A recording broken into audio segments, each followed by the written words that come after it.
জড়িত স্বাস্থ্য সজাগতা অভিযানত আমাৰ ইয়াত উপস্থিত থকা নলবাৰী জিলাৰ শিশু প্ৰকল্প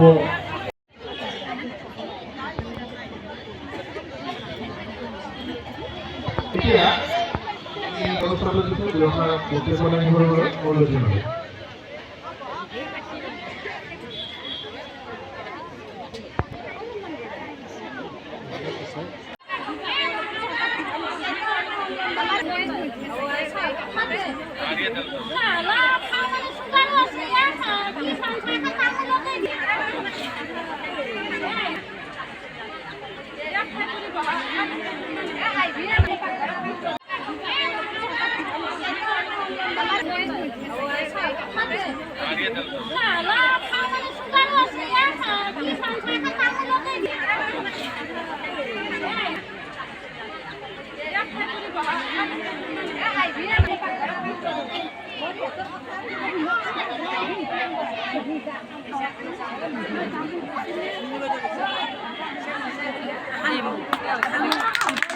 আমাৰ অঞ্চলত বিচাৰিছো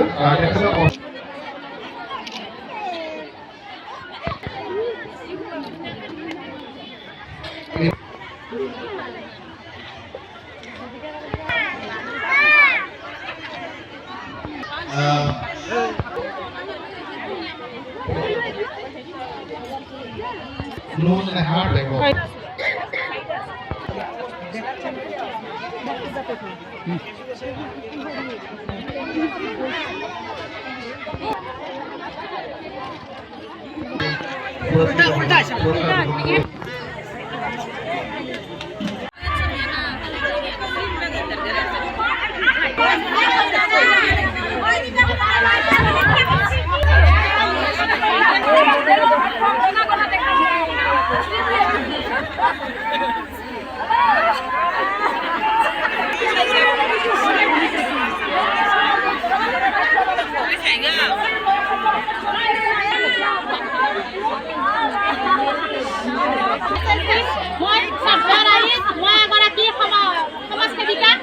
গতিকে মোৰ ফালৰ পৰা মোৰ দায়িত্ব কৰ্তব্য সেইকাৰণে মই আপোনালোকক খুজিছোঁ যে বাল্য বিবাহ হৈছে আইনমতে দণ্ডনীয়। এইখন অবৈধ বিয়া কেতিয়াও হ'ব নোৱাৰে। আপোনালোকে জানে, নিউজত পাইছে, পেপাৰে পত্ৰই পাইছে।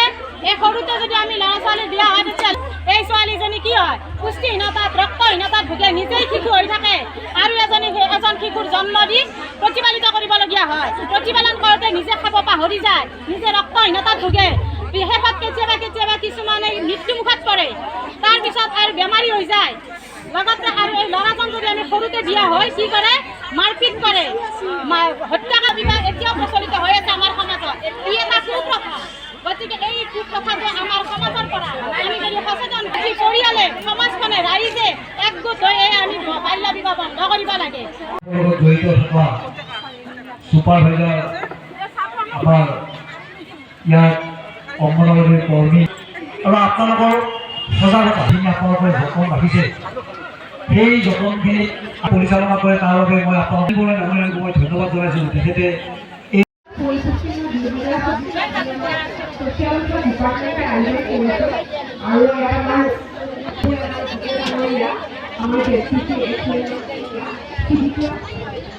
তাৰপৰে অনুষ্ঠান আমাৰ অঙ্গনবাড়িসকল, তাৰপৰে আমাৰ স্কুলেৰ ষ্টুডেণ্টসকল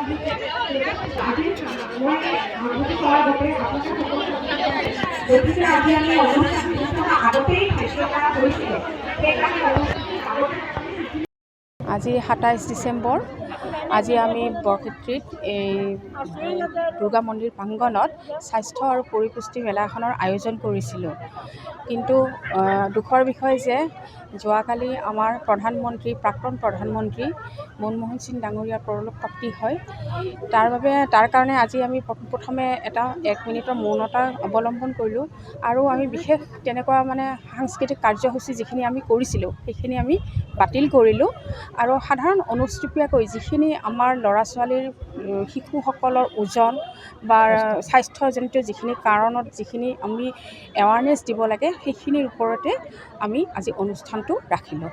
আজিৰ অনুষ্ঠানত আপোনালোকৰ এনেকুৱা আজি আমি কিশোৰীসকলৰ হিমগ্ল'বিন এনিমিয়া টেষ্ট কৰা হৈছিলে আৰু তাৰে মাজত 5গৰাকী কিশোৰীৰ যি কিশোৰীৰ হিমগ্ল'বিন চবতছে হায়েষ্ট আছিলে তেওঁলোকক মিছ হিমগ্ল'বিন এৱাৰ্ড দিয়া হৈছে।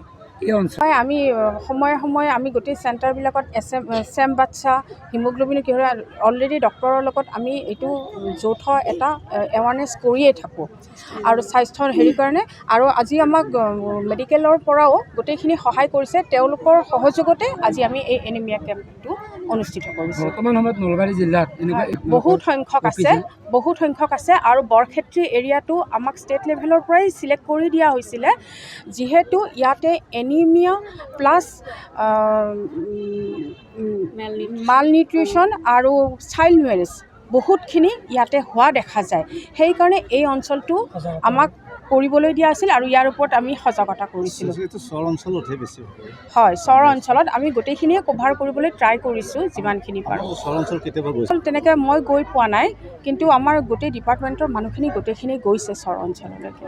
শিশুৰ এনেকুৱা কাৰ্যৰ ওপৰত আমি মোকালমোৱা অঞ্চলত বহুতকেইখন সজাগতা কৰিছোঁ আৰু আগলৈকেও আমি ৰাখিম।